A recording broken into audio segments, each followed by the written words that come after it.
اسلام کی فطرت میں قدرت نے وہ لچک دی ہے، جتنا ہی دباؤ گے اتنا ہی وہ ابھرے گا۔ یہ میرے مصطفیٰ کریم صلی اللہ تعالی علیہ وسلم کے سچے اور اچھے دین کی ہمیشہ سے یہ تاریخ رہی ہے۔ جب جب باطل طاقتیں، باطل قوتیں اپنی پوری قوت لگا دیتی ہیں، تب اسلام اور بلندی سے بڑھتا چلا جاتا ہے۔ اسی لیے ایک شعر میں بار بار اپنی تقریروں میں کہا کرتا تھا، اور اسی تقریر کے شعر کو لے کر مجھ پر نہ جانے کیا کیا مقدمے لگائے گئے، اور وہ شعر آج کیا قیامت تک بھی بولا جاتا رہے گا۔ میں وہ پھر دہراتا ہوں اس لیے کہ وہ صرف ایک شعر نہیں بلکہ ہمارا ایمان بھی ہے۔ وہ ایمان بھی ہے جس کا معنی اور مفہوم ہمارے قوم کے ہر بچے کو یاد ہے۔ قتل حسین اصل میں مرگ یزید ہے، اسلام زندہ ہوتا ہے ہر کربلا کے بعد، اسلام زندہ ہوتا ہے ہر کربلا۔ جب بھی کبھی کسی کی قربانی ہوتی ہے تو وہ رائے گاہ نہیں جاتی، وہ برباد نہیں جاتی۔ اللہ تبارک و تعالیٰ کی ہزاروں لاکھوں حکمتیں پوشیدہ ہوتی ہیں۔ دنیا کو تو صرف اتنا نظر آتا ہے کہ امام حسین اور ان کے بچے میدان کربلا میں کاٹے گئے، مارے گئے، قتل کر دیے گئے، لیکن اس کے پیچھے کی حکمتیں یہ رب العالمین جانتا ہے۔ اور آج تک قوم اس کو سمجھ رہی ہے کہ اسلام میں جو آج ہریالی باقی ہے اس میں خون حسین کا کردار ہے، اور ہمارے ائمہ کرام بزرگان دین نے اس کو اپنے خون سے، اپنی محنتوں سے سینچا ہے۔ لہٰذا میرے عزیزو، آپ سب کو بھی کبھی یہ نروس ہونے کی ضرورت نہیں۔ میں گرفتار ہوا بھی اور واپس اسی جگہ پہنچا جہاں سے ہم آپ کو خطاب کیا کرتے تھے۔ ہزار لوگ یہ سوچتے تھے کہ ممبر پر آپ دوبارہ نہیں کھڑے ہو سکتے۔ ہم نے ان سے یہی کہا تھا، میرا رب تبارک و تعالیٰ چاہے تو تمہاری گردن پہ بھی کھڑا کر دے گا، ممبر پر ہی نہیں، جہاں وہ رب تعالیٰ چاہے کھڑا کر دے۔ اور جب تک اس پروردگار عالم کو منظور نہ ہو، وہ اللہ تبارک و تعالیٰ ہمیں کنارے رکھتا ہے۔ یہ صحابہ اکرام، اولیاء کاملین سب کی تاریخ میں رہا ہے۔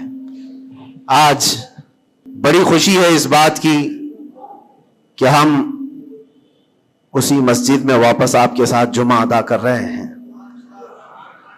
اس مسجد کی روحانیت اور اس کی نورانیت ہمیں واپس یہاں کھینچ لاتی ہے۔ کئی مہینوں کے سفر بھی ہوتے ہیں لیکن واپس اس مسجد میں آ جاتے ہیں۔ نہ جانے یہاں کے لوگوں کی دعائیں یا یہاں کا کیا تعلق ہے۔ عزیزان گرامی وقار، چند باتیں میں عرض یہ کرنا چاہوں گا کہ قوم کے اندر جو ایک نروس پن ہے، خوف ہے، جس کو دوسرے لفظوں میں اگر میں کہوں تو بزدلی ہے، کس وجہ سے قائم ہے، کس وجہ سے ہے؟ یہ ڈر اور خوف کا ماحول صرف اسی لیے ہے کہ ہر بندہ کمفرٹ زون میں جینا چاہتا ہے، آرام اور عیش کی زندگی میں جینا چاہتا ہے۔ ہر ایک نے اپنے اوپر دنیا اتنی لاد لی ہے، اپنے اوپر دنیا کو اتنا سوار کر لیا ہے کہ اس سے نکلنا اس کے لیے مشکل ہو جاتا ہے۔ اور اسی وجہ سے اللہ کے نبی صلی اللہ تعالی علیہ وسلم ارشاد فرماتے اپنے صحابہ کو بھی کہ جب تمہارے اندر بیل کی پونچھ پکڑ کر کے کھیتی باڑی کرنے کی عادت آ گئی اور تم گھوڑے کی پیٹھ چھوڑ چکے ہو تو سمجھ جانا کہ دوسری قومیں تم پر حکومت کرنے لگ جائیں گی۔ آج بیل کی پونچھ پکڑ کر کھیتی باڑی کرنے کا مطلب صرف یہ نہیں ہے کہ کسان بن جائے، سب کا حال یہ ہے کہ ہمیں دنیا جمع کرنا ہے، دنیا جمع کرنا ہے۔ اور اس دنیا جمع کرنے کے چکر میں اس کی پوری عمر ختم ہو جاتی ہے، لیکن وہ حسرت پوری نہیں ہوتی، وہ حسرت پوری نہیں ہو پاتی۔ جتنی چیز کی تمہیں ضرورت تھی وہ تو حاصل ہو چکا تھا، لیکن اس سے زیادہ کی طلب میں ہم بھاگتے ہی رہے۔ ہم یہ نہیں کہتے کہ آپ گھر نہ بنائیں، ہم یہ نہیں کہتے کہ آپ اچھے کپڑے نہ پہنیں، سب کریں، لیکن کم از کم اس بات کا خیال رکھنا چاہیے کہ اس دنیا کی کمائی میں اور اس کی طلب میں کہیں ایسا نہ ہو کہ میرا دین چھوٹ جائے، ایسا نہ ہو کہ اللہ کے نبی صلی اللہ تعالی علیہ وسلم سے جو میری محبت ہے اس میں کمی آ جائے۔ یاد ہے آپ کو ایک حدیث پاک اللہ کے حبیب صلی اللہ علیہ وسلم ارشاد فرماتے ہیں کہ مجھے میرے بعد اس بات کا خوف نہیں ہے کہ میری امت مشرک ہو جائے گی، کافر ہو جائے گی۔ حضور پاک صلی اللہ علیہ وسلم فرماتے ہیں مجھے اس بات کا ڈر نہیں ستاتا کہ میری امت مشرک ہو جائے گی، کافر ہو جائے گی، مگر اس بات کا اندیشہ لگا رہتا ہے کہ میرے بعد تم پر دنیا پھیلا دی جائے گی اور دنیا سمیٹتے سمیٹتے تم اللہ اس کے رسول کو بھول جاؤ گے۔ آج وہ حالات ہیں میرے عزیزوں، سب کے وہی حالات ہیں۔ اکثر کی بات میں کہہ رہا ہوں، میں جب بھی کوئی گفتگو کروں تو اس کو میری فضیلت بیان کرنے پر محمول نہ کریں کہ میں اپنی بڑائی بیان کر رہا ہوں۔ میرے عزیزوں، ان حالات کو بھی ہم دیکھ کر کے آئے کہ اندر جانے کے بعد ایک چیز دماغ میں گونجتی تھی، کیا بتلاؤں میں نے کیا کیا دیکھا۔ کھوٹا سکہ چلتے دیکھا، الٹی گنگا بہتے دیکھا، چھوٹے چھوٹوں کی بات تو چھوڑو، بڑے بڑوں کو ننگا دیکھا۔ اور حالات تو وہاں کے ایسے، یہ ساری چیزیں سکھا دیتی ہیں۔ اور پھر اس بات کا خیال آتا ہے کہ امت آج کن مسائل میں گھری ہوئی ہے، جبکہ طوفان اندر انتظار میں ہے تباہی کے لیے۔ ہم جن مسائل میں گھرے ہوئے ہیں اس کو دیکھ کر کے پھر ڈر لگتا ہے۔ علماء کے مسائل، پیران نظام کے مسائل، جماعتوں کے مسائل، چھوٹی چھوٹی باتوں پر ہم کورٹ کچہری کے چکر کاٹتے رہتے ہیں، مسجدوں کے مسائل، لیکن جبکہ دشمن نے کہاں سے کہاں تک تمہارے لیے منصوبے بنائے ہیں۔ حیرت ہوتی ہے میرے عزیزوں۔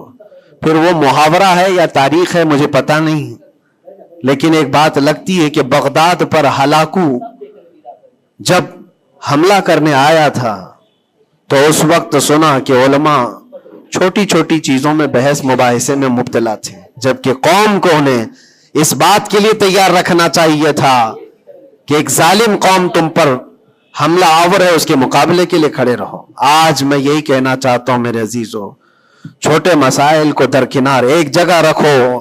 امت مصطفیٰ آج جس قسم پرسی کی حالت میں ہے، جب نبی پاک صلی اللہ تعالی علیہ وسلم کی عزت پر حملے ہیں تو پھر تمہاری عزت کہاں خاک میں رہنے والی ہے؟ ہماری اپنی عزت کی بچانے کی کیا فکر کرنی ہے آپ کو؟ پوری دنیا کا حال یہ ہے۔ پہلے تو ایک مسلمان کی بات میں آپ کو بتاؤں، فرانس جیسا پاورفل ملک، بہت ہی مضبوط کنٹری، 100 سال پہلے کی بات بتا رہا ہوں، نبی پاک صلی اللہ تعالی علیہ وسلم کی شان میں وہ کوئی گھناؤنی یا گستاخانہ انداز کی فلم ریلیز کرنا چاہتے تھے، یا پھر کسی طرح سے مذاق مسخرے والے کام کے ذریعے سے میرے آقا صلی اللہ علیہ وسلم کو نشانہ بنانا چاہتے تھے، اور اس بات کو وہ اپنی آزادی رائے اور اپنی خیال کی آزادی کو بتاتے ہیں۔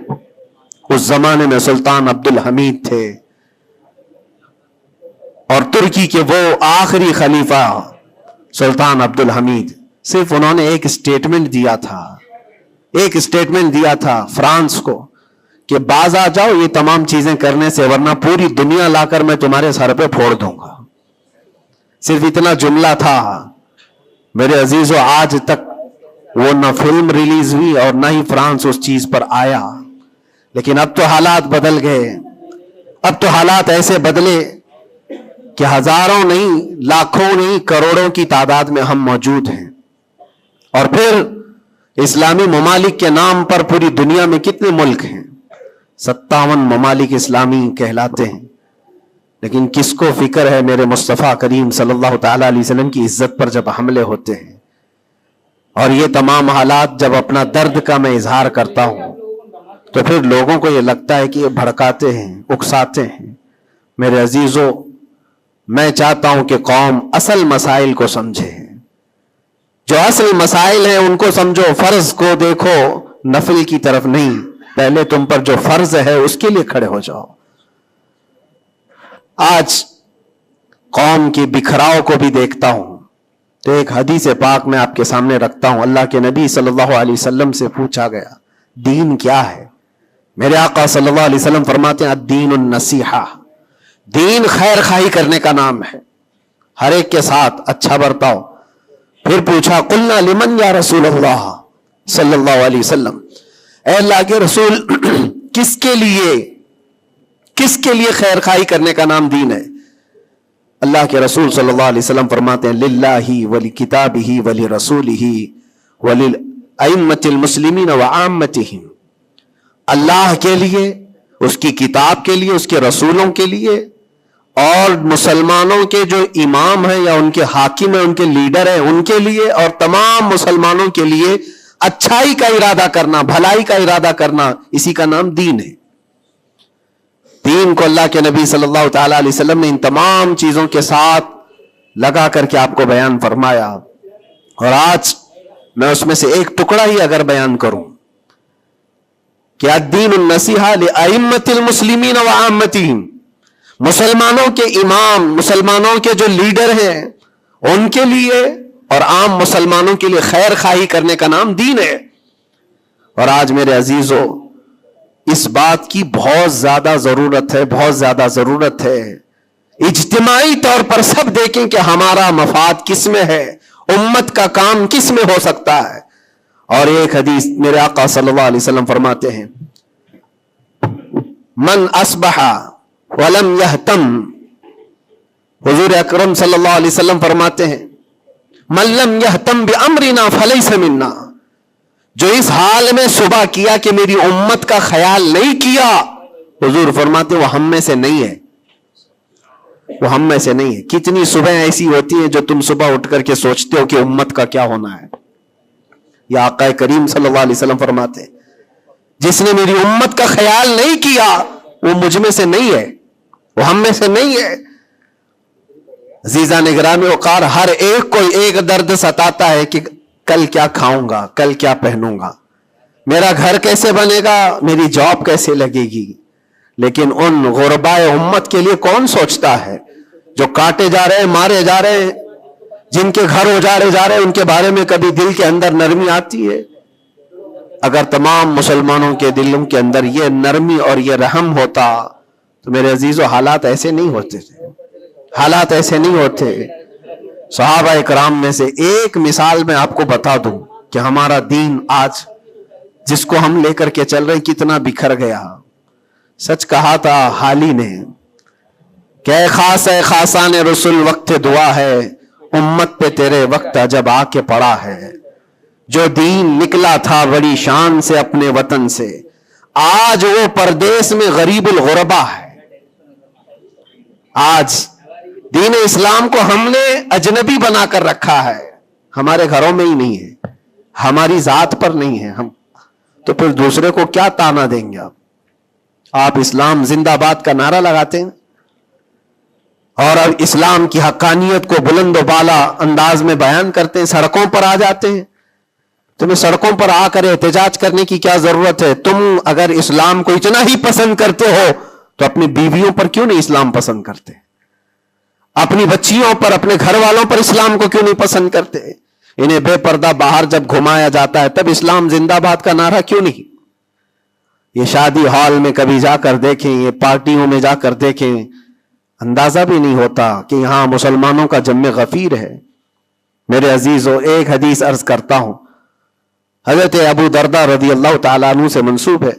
حضرت عمر فاروق رضی اللہ تعالیٰ عنہ کا زمانہ خلافت ہے اور عادل کے وہ بادشاہ ہیں، بیٹھے ہوئے تھے، ایک شخص کو پکڑ کر لایا گیا عدالت میں، کہا گیا کہ اس نے قرض لیا ہے اور یہ دیتا نہیں ہے۔ تو جو قرض خواہ تھے وہ بھی صحابی تھے، انہوں نے کہا کہ یہ اجنبی آدمی مدینے کا تو ہے نہیں، لیکن میں نے اس کو پیسے دیے تھے، یہ واپس نہیں لوٹاتا اور آئیں کائیں کرتا رہتا ہے، بہانے بناتا ہے۔ حضرت عمر فاروق رضی اللہ تعالیٰ عنہ نے اس اجنبی شخص سے کہا اب تم کیا کہنا چاہتے ہو؟ تمہیں قید میں ڈال دیا جائے گا، تم اس کے پیسے ادا کرنا چاہتے ہو یا نہیں؟ اس نے کہا مجھے 2 دن کی مہلت چاہیے، میں جاؤں گا اور لا کر کے واپس اس کی رقم ادا کر دوں گا جو مجھ سے تقاضا کر رہے۔ حضرت عمر نے کہا کہ تو جائے گا یہاں سے چھوڑ کر اور واپس آئے گا نہیں آئے گا اس کا کیا بھروسہ؟ کوئی ہے تیری جو ضمانت لے گا یہاں پر؟ کورٹ بھی جب ہمیں بیل لیتی ہے تو ایک ضامن کھڑا کرتی ہے کہ اس کی ضمانت کون لیتا ہے۔ تو یہ تو پرانا دستور ہے، آپ نے پوچھا کوئی ہے تیری ضمانت لے گا؟ اگر تو نہیں آئے گا تو ہم اس کو پکڑیں گے. اس نے مجمع میں دیکھا کوئی اس کی پہچان والا تو ہے نہیں. تھا تو یہ مسلمان لیکن اس کے گہرے تعلقات کسی سے ہے نہیں. نظر ڈالا, اس نے کہا میں کسی کو پہچانتا نہیں اس میں سے, اور کون میری ضمانت لے گا؟ صحابہ اکرام بیٹھے ہوئے تھے, سب تو جانتے ہیں کہ ایک اجنبی ہے اور بھاگ گیا تو آئے گا نہیں. لیکن اس کے باوجود ایک صحابی ہیں حضرت ابو درداء, کھڑے ہوتے ہیں, کہتے ہیں امیر المومنین میں اس کی ضمانت لیتا ہوں, میں اس کی ضمانت دیتا ہوں. کہا تم جانتے ہو اس کو؟ کہا جانتا تو نہیں, اتنا ہے کہ یہ مسلمان ہے, اتنا ہے کہ میرے آقا صلی اللہ تعالی علیہ وسلم کا غلام ہے. کہا کہ اگر یہ واپس 2 دن کے اندر نہیں آیا تو ابو درداء نے کہا امیر المومنین آپ مجھے گرفتار کر سکتے ہیں, میں اس کی جگہ پر قید میں چلا جاؤں گا. تو آپ نے لکھوا دیا اور اس شخص کو چھوڑ دیا, جاؤ 2 دن کا تمہارے پاس ٹائم ہے, لوٹ آ جاؤ. وہ چلا گیا. لوگوں میں تو یہی مشہور تھا, ایک بار جو چھوٹ گیا وہ عدالت سے واپس کہاں آتا ہے, کب وہ کسی کے شکنجے میں آئے گا. 2 دن کا وقت گزر گیا اور شام ہو گئی, وہ آیا نہیں. مغرب کا وقت تھا, اس سے پہلے امیر المومنین نے کہلا بھیجا کہ ابو درداء سے کہو کہ اپنی گرفتاری دے دے, جس کی وہ ضمانت لیا تھا وہ آیا نہیں ہے. عدالت پھر سے لگی. قرض خواہ جنہوں نے قرض دیا تھا وہ بھی تھے, اور حضرت ابو درداء کو لایا گیا, کہا کہ میں تیار ہوں. وہ نہیں آیا, لیکن ابھی عدالت ختم ہونے سے پہلے دیکھا کہ وہ شخص واپس لوٹ آیا, مال بھی لے کر کے آیا, اور کہا کہ امیر المومنین مجھے تاخیر ہو گئی, میں معافی چاہتا ہوں, راستہ ایسا تھا ویسا تھا, لیکن میں لوٹ آیا اور جس کی امانت ہے وہ واپس کرتا ہوں. حضرت عمر فاروق رضی اللہ تعالیٰ عنہ نے فرمایا ٹھیک ہے, جس کا قرض ہے, جس کے تم نے لیے تھے اس کو لوٹا دو. اس نے جب وہ قرض خواہ جو صحابی تھے ان کو لوٹانے کی بات کی کہ آپ کی امانت آپ لے لیں, تو وہ کھڑے ہوئے اور کہا کہ میں معاف کر دیتا ہوں, جو تو نے لیا تھا اس کو میں نے معاف کر دیا, جاؤ. تو حضرت عمر فاروق رضی اللہ تعالیٰ عنہ فرماتے ہیں کہ پھر یہ مجلس دیکھی تو اس اجنبی شخص سے پوچھا تو چاہتا تو بھاگ جاتا, تو چھوڑ کر چلا جاتا, واپس نہیں آتا تو کون پکڑ کر لاتا, تو کس علاقے کا ہے یا کہاں جاتا, واپس کیوں آیا؟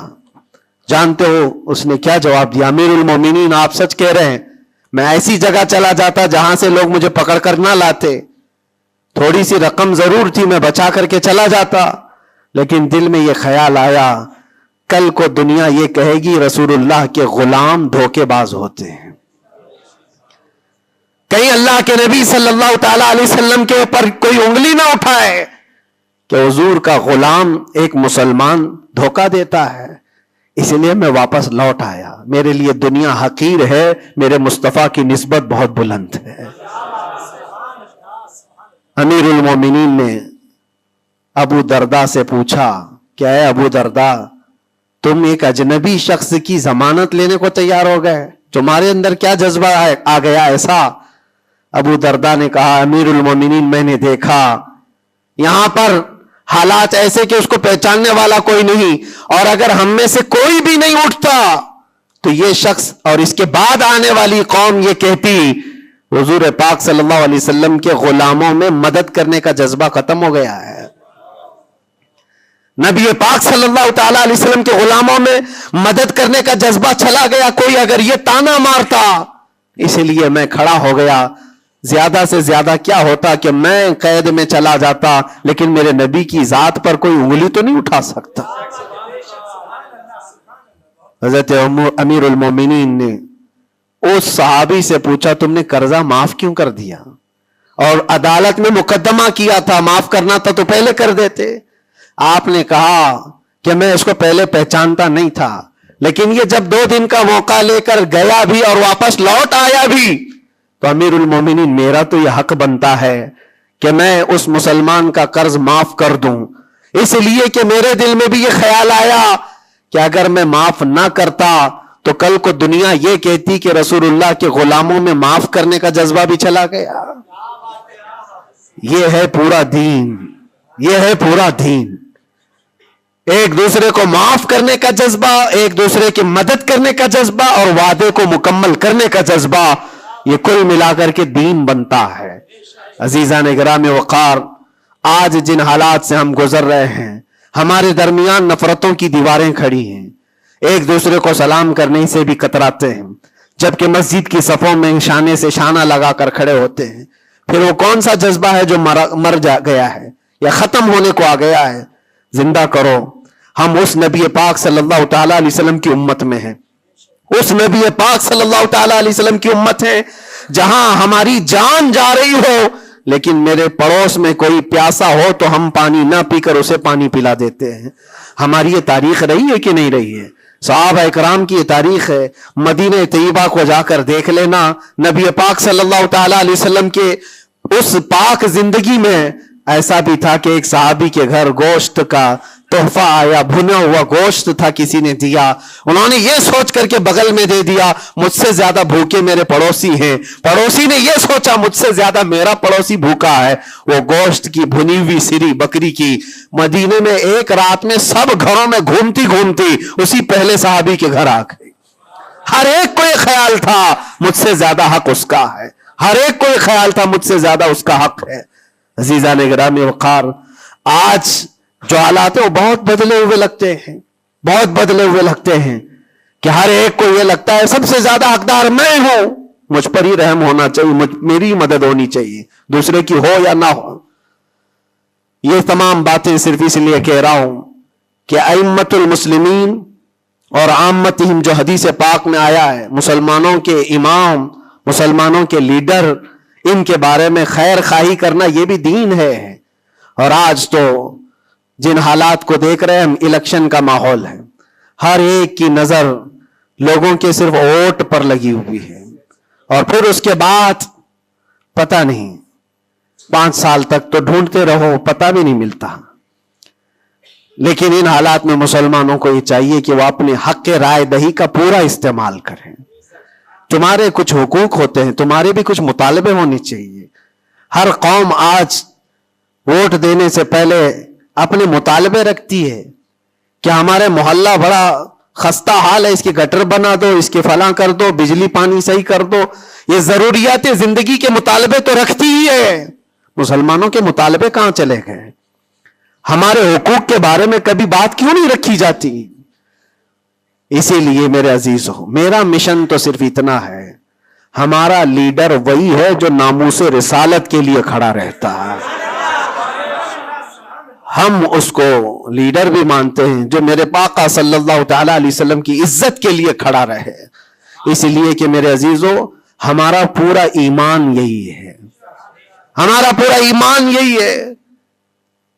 اور آپ کو پتا ہے محمد کی محبت دین حق کی شرط اول ہے، اسی میں ہو اگر خامی تو سب کچھ نامکمل ہے۔ اور اگر تم نبی پاک صلی اللہ تعالیٰ علیہ وسلم کی محبت اور ان کی عظمت کے لیے کھڑے ہو گئے تو دنیا یوں ہی سنور جائے گی۔ آپ کو پتا ہے ڈاکٹر اقبال نے کیا ایک بہت پیارا حل دیا تھا ہمیں، بہت پیارا حل ہے۔ مسائل تو بہت ہیں، ہم بھی چاہتے ہیں ہمارے لیڈروں کے پاس رکھیں، ہماری ایجوکیشن کے مسائل ہیں، ہمارے گھر بار کے، ڈرینیج کے، روڈ کے، لائٹ کے، پانی کے، بہت سارے مسائل ہیں۔ اس کے علاوہ غربت کے مسائل، جاب لیس نوجوانوں کے مسائل، بہت ساری چیزیں، کیا کیا مسئلے رکھے۔ اور پھر قوم کے اندر جو خرابیاں آئی ہیں وہ تو ایک پہاڑ کے برابر ہیں، ہر دوسرا تیسرا نشے کا عادی ہے، ہر دوسرا تیسرا اخلاق سے گرا ہوا ہے۔ یہ تمام معاملات، عورتوں میں بے حیائی، نوجوانوں میں نشہ کی عادت، یہ تمام چیزیں دیکھ دیکھ کر ہم سوچتے ہیں کن کن مسئلوں پر بات کریں اور کس کس چیز کا علاج کرنے کے لیے نکلیں۔ تو ڈاکٹر اقبال نے ایک بات بتائی تھی، وہ دنیا گھوم کر کے آئے ہوئے انسان تھے، وہ پیرس گئے، اٹلی گئے، جرمن گئے، اور وہاں کے قوموں کی ترقیاں بھی دیکھی، اور اس کے بعد واپس آ کر کے کہا میں نے اپنی قوم اور حضور کی امت کی ترقی کو بہت گہرائی سے دیکھا، 8-10 سال کا ریسرچ کیا، میں نے معلوم کیا کون سی فیلڈ میں اپنے نوجوانوں کو اتارا جائے تو یہ کامیاب ہوں گے، کون سا ایسا میدان ہے جس میں مسلمانوں کو جمع کر دیا جائے تو یہ ترقی میں آ جائیں گے۔ سائنس ہے، فزکس ہے، جغرافی ہے، اسٹرونومی ہے، بہت ساری چیزیں ہیں،